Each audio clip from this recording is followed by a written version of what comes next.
अभी कुछ ही दिन पहले एक बुजुर्ग को कहते सुना था, ये तुम लोगों ने क्या कर दिया है। तुम्हें तो हमने हरी भरी जमीन, साफ सुथरा आसमान, पीने लायक खूब सारा पानी और ना जाने क्या क्या दिया था। मतलब एक अच्छी खासी दुनिया सौंपी थी। तुमने बदले में दिया भी तो ये रोग, ऐसी बीमारी जो पिछले 87 सावन में न देखी किसी ने, न किसी के जाते बने, न मुसीबत में किसी को बुलाते। उस बुजुर्ग की बात तो विचारणीय है। मैं एक बात बता देता हूं, इस दुनिया की स्थिति की वजह हम सब हैं। इस दुनिया को अभी भी बचाया जा सकता है, सूझबूझ से, समझ से, सहमति से, सहयोग से, संयम से और नियमों के पालन से। ये सारी चीजें भी तो हमें विरासत में उन्हीं बुजुर्गों से मिली हैं।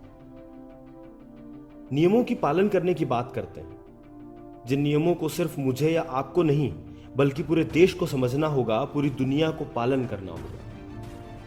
हम पिछले साल एक गलती कर चुके हैं, जिस गलती का भुगतान हमें हजारों अपनों को खोकर करना पड़ रहा है। पहले तो हमें ही संयम बना लेना चाहिए था, पर अब तो सरकारें भी सख्त हो गई हैं। जगह जगह कर्फ्यू, धारा 144 से जब बात नहीं बनी तो फिर से लॉकडाउन का ही आखिरी रास्ता अपनाया जा रहा है। लेकिन इसमें भी सरकारें बार बार आपसे मदद की गुहार लगा रही हैं। आप सोचिए स्थिति कितनी भयावह है, लेकिन इस स्थिति पर पार पाना आसान नहीं है। सरकार और जनता दोनों ही ऐसी स्थिति में आ खड़े हुए हैं कि दोनों को मिलकर ही इस सामूहिक मृत्यु विनाश पर विजय पानी होगी। लॉकडाउन के इस क्रम में राजस्थान सरकार ने भी सोमवार 10 मई 2021 सुबह 5 बजे से 24 मई 2021 शाम 5 बजे का समय संपूर्ण लॉकडाउन करने का निश्चय किया है। अब जो बातें आपको आगे बताई जा रही हैं, आप चाहें तो उसे सूचना मात्र समझकर टाल सकते हैं या इसे कड़े नियम मानकर आने वाले कुछ समय तक पालन कर सकते हैं। उम्मीद है आपने बेहतर विकल्प का चुनाव भी कर लिया होगा। तो अब सुनिए, आने वाले 2 सप्ताह में राजस्थान में क्या नियम रहेंगे। राजस्थान में संपूर्ण लॉकडाउन के अंतर्गत सभी शादियां टाली गई हैं, या ऐसा कहूं कि सभी विवाह समारोह 31 मई 2021 के बाद ही आयोजित किए जा सकेंगे। और अगला मुहूर्त निकालो तो उससे पहले मेरी राय है थोड़ा और इंतजार कर लें, अनुकूल समय आने दें।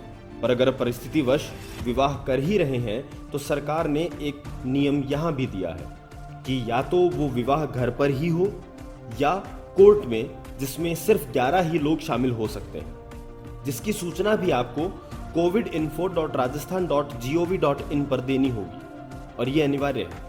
विवाह में बैंड बाजा, लाइट, हलवाई, टेंट या किसी भी प्रकार के अन्य व्यक्ति को शामिल करने की अनुमति नहीं होगी।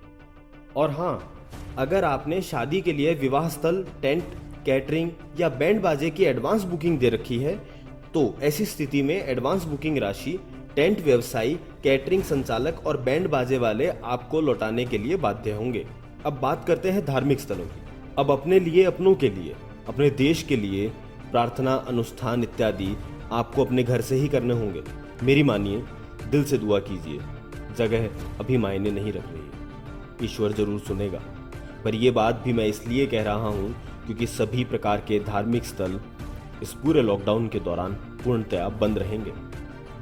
मेडिकल सेवाओं के अतिरिक्त किसी भी प्रकार के निजी वाहन एवं सरकारी परिवहन के साधन जैसे सरकारी या प्राइवेट बस, जीप या कार, मोटरसाइकिल इत्यादि पूरी तरह से बंद रहेंगे।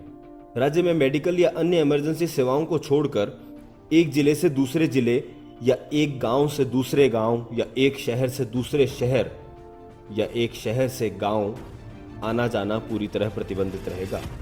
सीधी बात यह है कि घर से बाहर निकलना ही मना है तो गांव, शहर इत्यादि की सीमाओं से निकलना तो मना ही होगा। परंतु आपातकाल यानी चिकित्सा संबंधी सेवाओं के लिए सरकार से अनुमति के बाद जा सकेंगे, याद रहे अत्यंत जरूरी होने पर। वहीं राजस्थान में आने के लिए आपको चाहिएगी रिपोर्ट, RT-PCR यानी कोरोना की नेगेटिव रिपोर्ट।